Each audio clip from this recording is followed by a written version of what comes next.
Boom! So yan, magandang araw, magandang umaga o magandang gabi dyan sa ibang bansa. No, it's me, Boy Sardinas, ang driver ng Banateros. Alright. Welcome to my vlog, welcome to my video, mga kababayan. So, ang pag-uusapan po natin dito, no, napakainit pa na balita na ang ganitong magsalita. At ay merong nag-trending sa video ngayon ay pinagbabaril ang bahay ni Senator Robin Padilla. What? Grabe, tuwan-tuwa pa siyang nagba-vlog, tuwan-tuwa pa siyang pinapasok niya yung kanyang daliri sa mga butas, no? Ano kayang kasalanan ni Senator Robin Padilla at tinadtad ng bala ang kanyang bahay? Ay talagang inubos yata yung mga ilang magasin doon. At ay talaga naman ay makikita niyo po sa video na to, no? Kayo na maghusga ay mukhang nakangisi pa. At ay proud na proud pa si Senator Robin Padilla sa dami ng balang tumama sa bahay niya. Pero dito kayo magtaka, mga kababayan, no?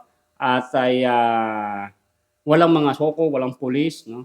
Basta tuwan-tuwa lang siya na binibidyo. Makikita naman din naman tuwan-tuwa, naka-smile pa nga mga ganun. So mapapanood niyo yung video, kayo maghusga kung ano ba talaga to, o pinikula o talagang pinagbabaril ang kanyang bahay, no? At ay mukhang nalinis na yung mga bubog o wala na mga shrapnel. So siguro pinilinis niya sa kanyang mga tao, pero makikita niyo tagtad talaga ng bala yung kanyang bahay, no? At ay talagang maraming tao siguro ang umupak dito. No, maraming bala, maraming baril. Kasi ang lalaki po ng butas, ganito kalalaki. Pinapasok pa nga ni Senator Robin Padilla yung kanyang daliri doon sa butas, yung mga tama ng bala.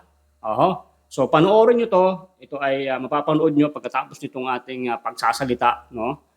At syempre, pag napanood yung video, i-open niyo ang inyong mindset.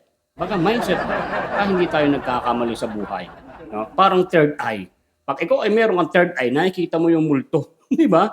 Makikita mo yung kalaban. I-open niyo ang third eye niyo. Always naka-mindset kayo para hindi kayo maloloko ng mga manloloko diyan. Okay, mag-iingat tayo sa mga fake news na mga pinaglalabas nila. Siyempre, always, tatangdigong lang tayo. So, abangan nyo pa yung ating mga video, guys. So, salamat po sa mga sumusuporta.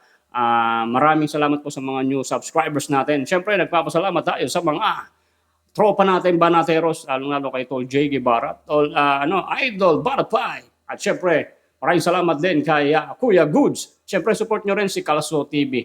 So, pensya na, medyo bago lang kami sa pagsasalitang genre. Hindi pa namin talagang ganong kabisadong mag-reaction. Pero syempre, pinipilit natin na maging isang parte rin ng pagtatanggol kay Tatang Digong. Kasi yan ang unang-una kong presidente na binoto magmula nung ako'y pinanganak. Hindi talaga ako bumoboto, no? Hindi ako bumoboto talaga. Nung si Tatang Digong na ang naging presidente, nagparehistro ko at siya ang unang-unang presidente na binoto ko. At nakita nyo naman, maraming naninira kay Tatang Digong, pero hindi kayo magtatagumpay. At maraming mga Pilipino na hindi nyo kayang bulagin dahil sila ay merong mindset, meron silang third eye. Hindi mga katulad nyo, mga pulpulero kayo, wala kayong mindset, wala kayong third eye. Kami lang ang malakas. So okay, ano pang hinihintay natin? Panoorin nyo ang video at kayo na maghusga, i-comment nyo dito sa video na to kung totoo ba o ano ang nakita nyo sa video. Okay, see you on my next vlog. God bless. Panoorin nyo na, ito na.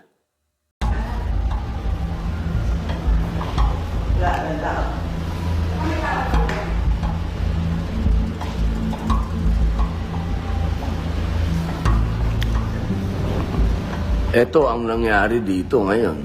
Ha?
Diyan po naganap ang madugong labanan ni Bumbo tsaka ni Anton Llanes. Yan, diyan po.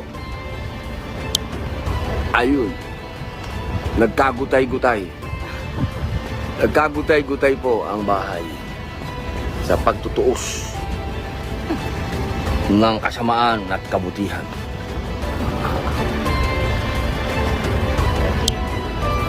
Abangan